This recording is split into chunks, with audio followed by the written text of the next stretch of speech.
Hello, and welcome to Outnumbered the podcast. I'm Audrey. And I'm Bonnie. We are experienced moms to a combined total of 19 children. In our weekly episodes, we explore relatable topics using our perspectives of humor and chaos. Tune in for advice and encouragement to gain more joy in your parenting journey.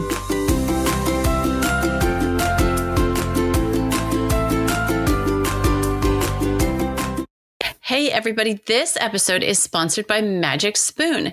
You know, our family has been trying to cut down on carbs, sugar, and unhealthy food, and there's some stuff that we really just can't eat anymore. So enter Magic Spoon cereal. This cereal is amazing. It comes in a variety pack of 4 flavors. The flavors are fruity, cocoa, frosted, and peanut butter. Don't they sound delicious?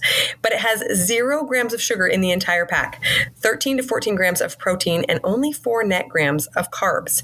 And that equals out to about 140 calories a serving.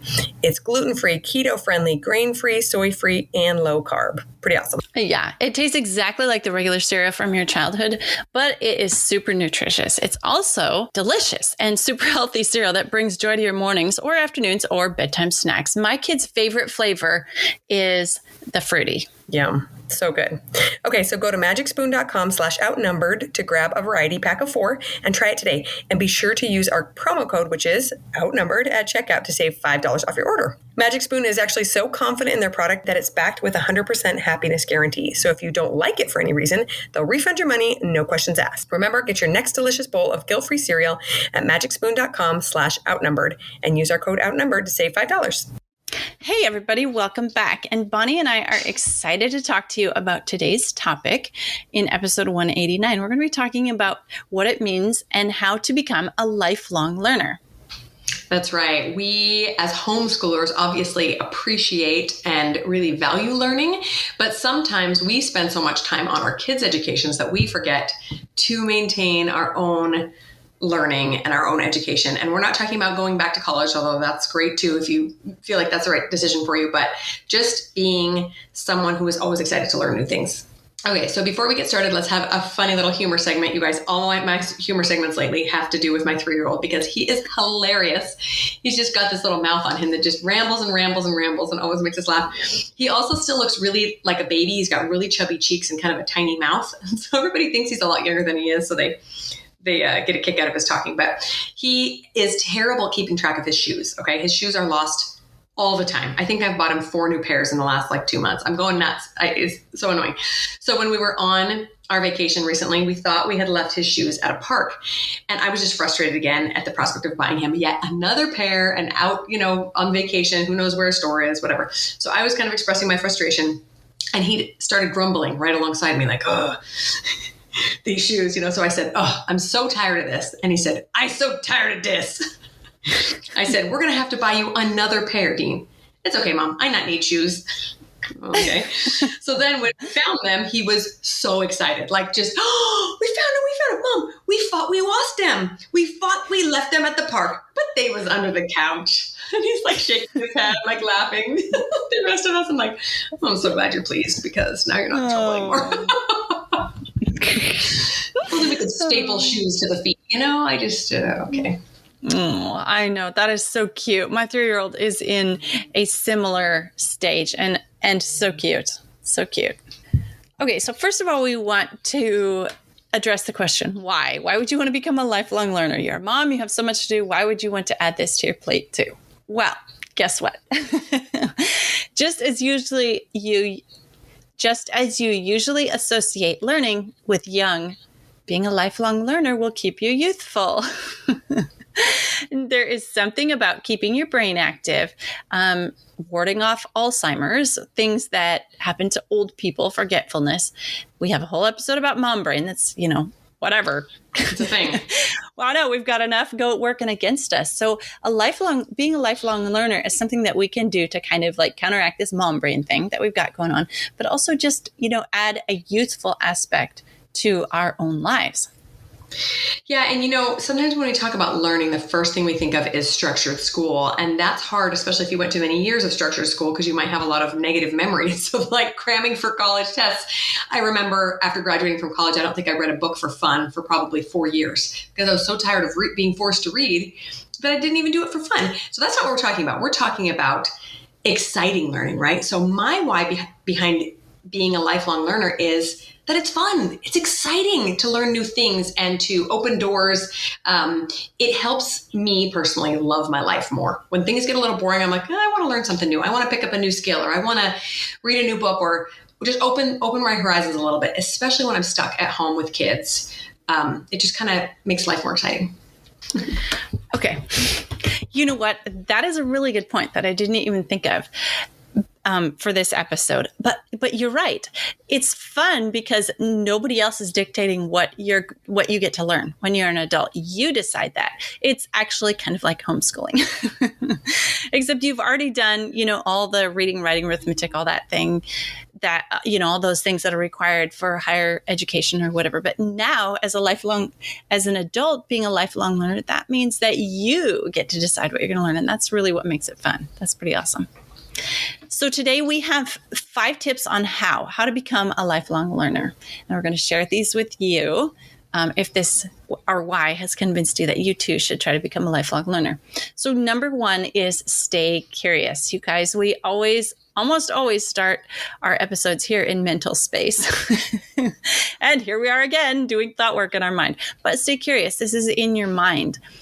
You have to want to learn, to look forward to it, for it to have benefits for you to even, the rest of these tips to work for you. First of all, got to start in your mind and stay curious. Like what's going on in your mind about learning something? What we're not trying to do, like Audrey was saying, is we're not trying to give you one more thing to do, but rather this is something for us that we can really enjoy and can make life so much more exciting and fun for us. And so a little bit different aspect to this is, how do you respond to your kid's curiosity? So if a kid comes up and says, hey, Mom, why does that bird look different than this bird? Or why does it sound different? Or why does this tree grow this way? Or why does dust come into our house? How does that work? If you respond in a loving, appreciative, encouraging way, you should do the same thing for your own curiosity, right? If it feels like a burden, then maybe you're thinking about it in the wrong way, right? Or maybe you even look at your own curiosity as drudgery, right? Or you kind of tamp it down to encourage it and let it grow and be excited about your own curiosity is a great place to start being more of a lifelong learner. Yeah, that is so true. I think my 5-year-old starts every single sentence with the word why. Yep. Why does, or how come? That's her number 2. But she's so curious right now. It's every single thing she wants to know. And sometimes I'm just I don't know. Go ask your dad. Leave me alone. Right. But sometimes I'm you know what? That is a really cool question to ask. That's a really cool way to be looking at life, is through this. She doesn't know the reason. So everything is kind of fluid out there. So she didn't know why. And she wants to know. Yeah. Joanna Gaines is famous for saying, very well known saying, she calls her husband Chip the most curious person on the planet. Well, I think my husband would be the second most curious person on the planet. If hers is the first, Chip's the first, mine's the second. This man that I'm married to is so incredible. He takes, first of all, start with our kids' curiosity. He loves to answer all their questions, all their why questions, but he's also a little devious about it. He can see it from a kid's perspective. He hasn't lost the magical, okay, so we're driving by a sawmill. Dad, how do they get the logs to this sawmill? And instead of answering the true question, he makes up this big, huge story about tunnels being dug underground and gnomes having to drag the logs through the tunnel. And that's why you never see any log trucks coming into this factory, only log trucks going out, and he's still got, I'm not going to say the mind of a child, but he hasn't lost that spark of curiosity that he can see it as a child, why not? Why not? Is it being drug in by gnomes underground and they've built tunnels and all this? And my kids get so into it. They're oh, cool. Can we go through them sometime? Can we go see the tunnels? Yeah. And it sounds like I was saying, he hasn't lost his sense of fun when it comes to curiosity, right? And let's see, what do you think? Let's explore it a little bit. Let's have some fun with it, right? And adults in general, and I would say probably especially moms, because we have so much on our plate, we tend to leave fun for like dead last. Unless you're one of those really awesome fun personalities, like you're a yellow, right? And you just thrive on fun. For most of us, it's like, well, we're so busy, fun comes last. And so I'm not going to sit and make up a story about it. I'm just going to answer your question quick and we're going to go on to bedtime because that's what needs to happen right now. I know. Because there's like 18 things on my list, on my to-do list in my mind. And we're checking through them. How many can I get done before the end of the day? And log trucks, I don't know, just whatever. And making up a story about gnomes is not on the list, but maybe it should be, maybe you should. And maybe that would be helpful for you if you find yourself kind of pigeonholed into this, the job of, get all the things done. Maybe you need to add it to your list. Have some fun, read a book, right? Learn something new. Love it. Okay, so first tip is stay curious. Second tip is to seek out opportunities for learning. Again, this sounds like more work, but if you really allow your curiosity to blossom, it's going to be fun. It's going to be something that you're looking forward to. And the opportunities really are everywhere if you look for them. Yeah, that's right. Once you've done that mental work and you're operating from a position of curiosity, almost everything can become a learning experience. Okay, so you're out on a nature walk, gather leaves, take pictures of things, go back home, look them up, learn about things. And do they have, and then even expand it from there. Do they have this kind of bug on the other side of the planet? How come it's here? How come it's not there? Why? How long is its life cycle? I mean, there's opportunities everywhere if you're looking for them. Once you're in that position of curiosity, it's kind of cool to see where and what you can learn. Yeah, and maybe you can tie these opportunities into your existing to-do list if you're just feeling overwhelmed, right? But you want to have this lifelong learner attitude. Maybe you really liked chemistry in high school and you decide that you want to learn about the chemistry of cooking, right? You want to figure out why cakes rise or why your meals come out the way they do if you boil versus roasting vegetables, right? And you could get your kids involved. That could be really fun too. But there are lots of opportunities to do this in a way that makes life easier on you and not harder is what I'm saying. I personally really like to follow my curiosity in a number of ways. Like when I start thinking about something, I like to just kind of run with it, mostly because sometimes I just need to daydream during the day. It's like my escape, So if I'm curious about something, I'll just kind of let it flow. Very often it's something creative. Like I think, what would happen if I tried this or this in the kitchen or this, sewing or this with artwork. Sometimes it's learning about learning styles for my kids. That's something I'm really passionate about because I help them to learn.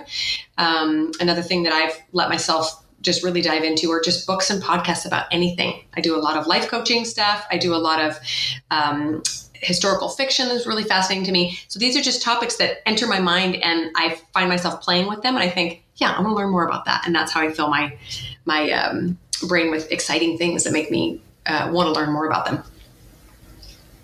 Right, exactly. If you have time to read a book, or book reading is something you enjoy, read a book that, instead of just zoning out, there's times we need to do that, but instead of zoning out on something that isn't educational, try something that, doesn't have to be a boring, dry textbook. So maybe you read a historical fiction instead of a regular fiction, fantasy fiction or something. Or a fun documentary can be your winding down time in the evening or something. Right. Yeah.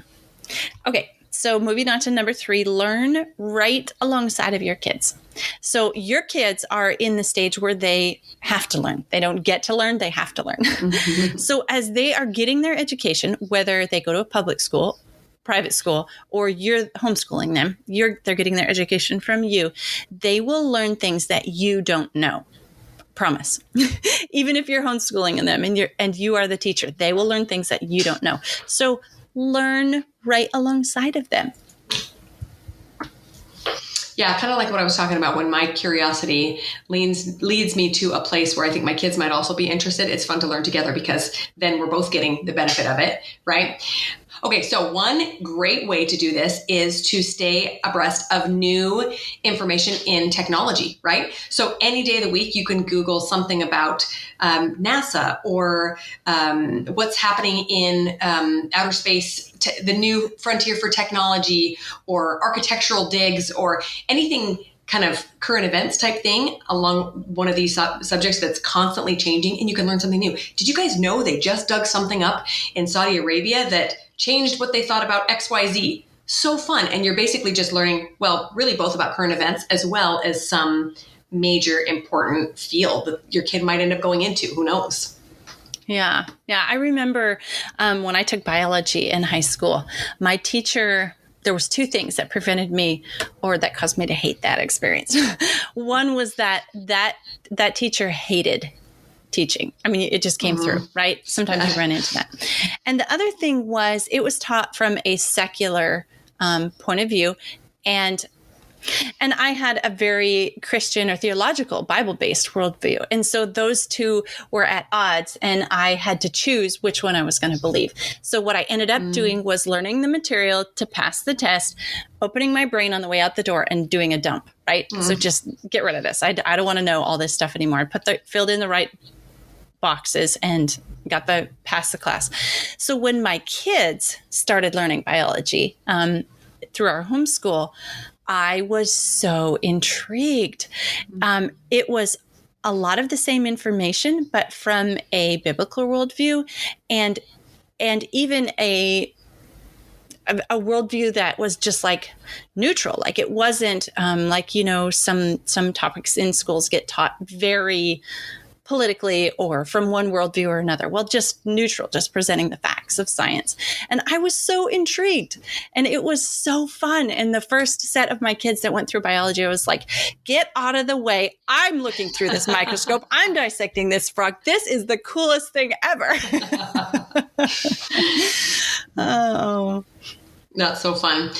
I was going to say that kind of reminds me of when I first went to college. I went to a church school, and it was the other way around. For the first time, I was given a an opportunity to see history, science, etc., in the context of a religious base. And not that it wasn't taught to me like that as a kid, but I wasn't homeschooled, so I was just taught, what the public school taught me. And it was so fascinating to all of a sudden see history in this different paradigm. And so, yeah, maybe there's a hole in your education like that, right? Or maybe there's something you've really felt interested in, but you didn't get the right kind of education about it as a child. It's a great thing to dive into now. Yeah. Here's another example. I'll bet your kids are being taught math differently than you were taught math. Just because the right way to teach math changes all the time. And so instead of hating it and saying, I don't know, I can't help you with your math homework. I didn't learn it this way. I can't do this. Why not learn the new method? It's still the same math. 1 + 1 = 2. It doesn't matter how you're getting there is just different from the way that you were taught when you were a kid. But the actual math doesn't change. So why not learn a new style right along with them? It's not going to hurt you. Yeah, and it actually might make things a lot easier. I remember reading a book about how why many Asian cultures are considered to be much better at things like math. And they said one of the reasons was because the way most Asian languages count is much more logical than the way we count in English, right? And so they count like 10-1, 10-2 for 11, 12. We learn all new words for 11, 12, 13 that is not very logical. You say 13, a little kid is not going to know that's 10 and 3, right? So because of that, they're even early on it's much easier for them to get these early math concepts. And I thought, well, shoot, I'm going to teach my kids in a different language then, or maybe in learning this new way of adding and subtracting and multiplying, it can make things a little bit easier on us, right? We can all use mental math help. Okay, fourth tip is to challenge yourself. This is one that's hard for us because our lives are so full. We're like, oh, I just want to veg in front of the TV or a good book at the end of the day, not really challenge myself. But if you can find a topic that you know nothing about and find some curiosity to learn about it, that can be a great place to start, especially if you're starting from ground zero or it's something that you've even considered to be a weakness of yours. Yeah, this one is a really good one, guys. It's not only your mental or your subject learning, but what about physical? Challenge yourself to learn something new physically. So maybe you've never done rock climbing before. When you go to learn that, if you've never done it before, your brain will explode. Try yoga if you've never done yoga before. Try swimming if you've not done, or try a new stroke, learning a new stroke swimming. Spiritual learning. I think that we will never run out of things in life to learn in the spiritual realm. So challenge yourself to, instead of something I love to do is instead of just reading my chapter in the Bible in the morning, like digging into something. Like I I have done so many, I'm a list maker. So I even do this in the spiritual, when I'm doing spiritual studies as well. So I'll find something that I want to study or something that has been laid on my heart to study. And I'll just go study it in depth and start making lists and tracking things. And not that it makes me a better person, but I am challenging myself. Like, I don't think spiritually we'll ever be like, oh yeah, I learned it all. Yeah. And in the subjects that aren't necessarily spiritual, things are always changing. Like, we're like, well, we know everything there is to know about biology. Oops. Nope. We got all of a sudden new technology and microscopes. And now we know more about the cell. So there's more things to learn, right? As far as the spiritual stuff goes, one thing that is fun for me, and I did this a lot before kids when I had more time to study, but is I would come up with a topic that I really wanted to learn more about, like faith or something. And then I would just dive into church books or scripture or whatever and different sermons and find everything that I could about faith and just write it all down. And the benefit was, not only was I really, really in depth learning about this really important topic, but then anytime I needed to teach a lesson or something at church, I had all this wealth of knowledge ready. I'd already done my research, That was really fun because it instead of just having kind of surface level understanding, you really dive deep. It's kind of like going to a seminary or something, Yeah. Yeah, that's pretty awesome. I wanted to go back to physical for a second. So I have to bring up my curious husband again. So he decided that for his 50th birthday, he wanted to be able to do a MRF. And he, with his work, interfaces with a lot of military people. And he'd heard them discussing a MRF, what a MRF is. You can go look it up. It's a certain number of pull-ups, push-ups, running. I think I'm missing something else in there. Air squats, and you do so many and you do it in under a certain time to be able to qualify for, whatever. It's a military thing. And so he decided on his 50th birthday, he was going to do a MRF and just to challenge himself physically. And, at the beginning he couldn't, he was nowhere near being able to do a MRF, but he just started and he challenged himself. So I really respected that spark of curiosity that he's never lost. Mm-hmm. Yeah, maybe 13 years ago, right after my daughter was born, I decided that I really wanted to do a triathlon. And I started looking into those. They were scary to me because I could run, I could do a race. That's not hard. But to figure out a bike and all the right gear and the right swimming strokes and everything was scary. And that was a really fun challenge for me. So every couple years, I'll think, I haven't done one in a while. I need to remind myself that my body can do things that I want to push myself to. And it keeps you in good shape too. So that's a bonus.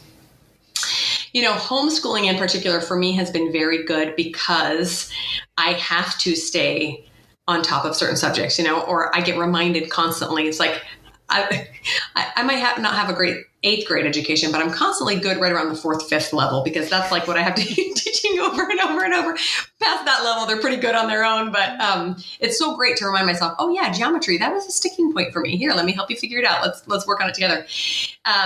Especially, the topics that were hard for me, but also repairs around the home or for the car are a great thing to learn along with your children as well. Like, oh, you know what? The car's making this weird noise. Let's Google it. Let's YouTube it. Let's find out what might be the solution. I mean, I don't recommend doing anything dangerous or that might break your car if you don't know what you're doing. But we've saved tons of money repairing home appliances just on YouTube, and it's just so fun to learn how these things work and help yourself be a little more self-reliant. Yeah. You want to feel like Superwoman? Your dishwasher breaks down, repair it. Yeah. Woohoo! Yeah. Yeah. For just $15 for the part that you ordered, right? Instead of $150. Yeah. Mm-hmm.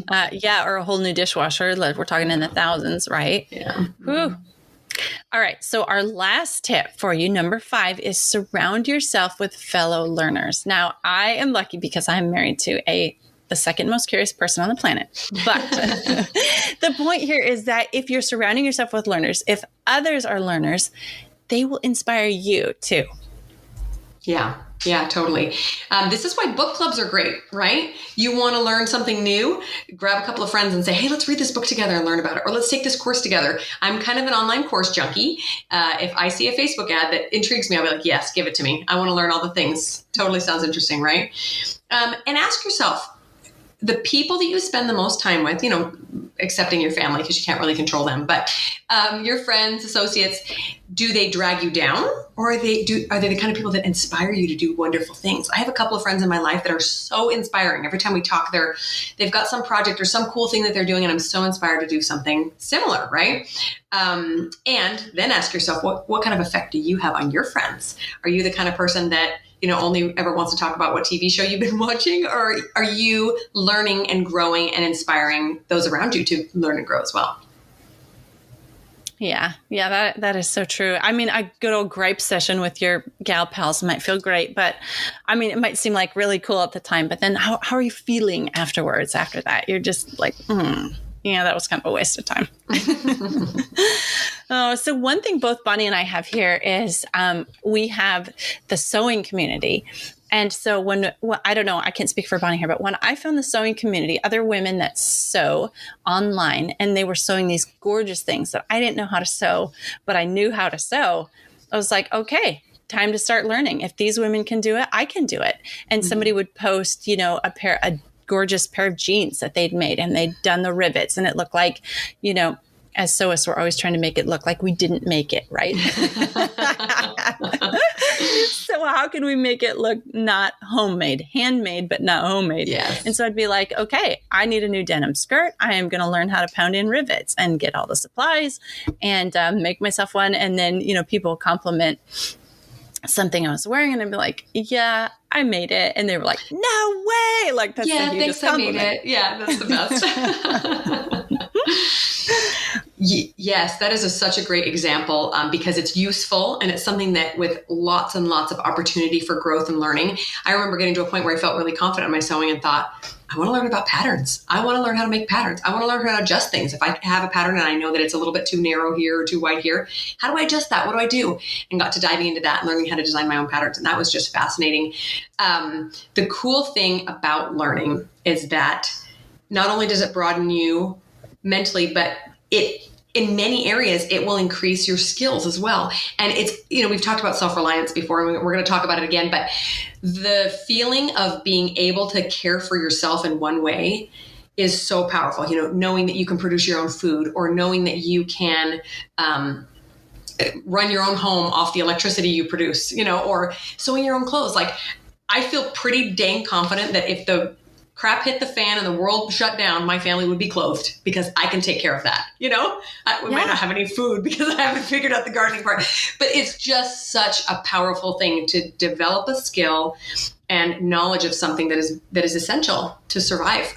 So fun. Love it. Yeah, I agree. Sewing is such an empowering thing, like making your own clothes and making them fit. And, yeah, I too think I was being interviewed the other day for a sustainable sewing article that someone was writing, and they were like, so, do you think sustainable sewing, it kind of costs more, it takes more time than fast fashion? And I was like, no, don't you, like, we can change the world, like teaching sewing to our kids, we can like change the trajectory of the future. Like, if they can produce their own clothes, they don't need fast fashion. And that's one way that we can kind of undermine the whole, chain, is by teaching our kids to produce it themselves. Yeah, it's pretty empowering. And it's like, we're talking about sewing, but really you can apply it to anything that you learn about. Like, Bonnie and I get really excited when we're talking about sewing because it's something that we've stayed curious and become lifelong learners about. Yeah. And don't be afraid. Some of my final thoughts include this. Don't be afraid of frustration or failure. Okay. So one of the reasons I think that we stop learning after a while is because of the challenge aspect, because it's not easy. It requires a little bit of work, a little bit of learning, and it requires some failure. Now, personally, I hate that word because if I think of my last sewing project as a failure, then I just want to go cry under a pillow and eat cookies. Instead, I just think, well, that didn't work, or, I'm going to have to try something new next time, or this fabric didn't stretch the way I anticipated. But every time I mess up, I learn, and I cannot think of the last time that I sewed something start to finish without a goof. It just happens every time, which is why sewing is such a great skill set, because you mess up constantly, and people who are new sewers get to call me and tell me, I'm just so frustrated because I just keep messing up. I'm like, welcome to the club. Sounds like you're sewing, because that is part of the learning process, the mess ups, the challenges, the failures, and then the subsequent successes afterwards. So to review our 5 tips for being a lifelong learner are staying curious, seeking out opportunities for learning alongside your kids. They make everything fun. Challenge yourself, and then surround yourself with fellow learners. Yes, those are so good.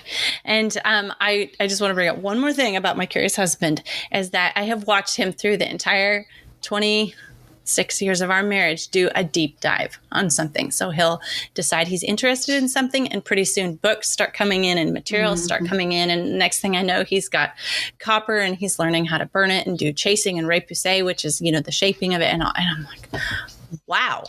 And what's really cool about all these deep dives is that, he's not out there in copper working today. It's not like his career. It's not like his hobby. He's not making any money off of it. But we have all the materials, and he has all the knowledge from this deep dive that should one of our kids be like, hey, I want to do something with copper, boom, Dad's got him started. Okay, read these books, watch these videos. Here's the material to start with. Here's the tools. Oh, and I learned this. Don't do this, try this. Like, I like to relabel failure as lessons. Learned a lesson there. So anyway, my thought is that I think if I had to rate these, the most important one would be go back to number one. Stay curious, like change the way you think about learning. It's not drudgery anymore because you're not a kid in school. Nobody's forcing you to do it. So it changes from the have to the get to. And when you move from one position to the other of those two mentalities, then life will open up in a whole new way that you've never seen it before. I think you remember, or maybe a time in the far past or more recently, when something new, you were learning something new and you couldn't eat and you couldn't sleep and you were like eaten up. You were like on fire because of this new thing and you wanted everything and you were noticing it everywhere and you were like, so that's what we want for you. We want it for us and we want it for you. And that's one of the biggest benefits of being a lifelong learner. Yes, and we would love to hear what you're into learning these days, or what deep dives you've taken. So you guys should come tell us on Instagram. Get on Instagram this week and let us know if there's something that you have loved learning or that you would love to learn. And maybe there will be someone else who knows something about it, can get you started. That's it for this week's episode. I'm Audrey. And I'm Bonnie, and we're Outnumbered. Thanks for listening, friends. Click the link in the show notes to subscribe to our email and never miss another episode. Show us some love by leaving a review on iTunes or sharing the podcast with a friend. Thanks for all your support. We'll talk to you next week.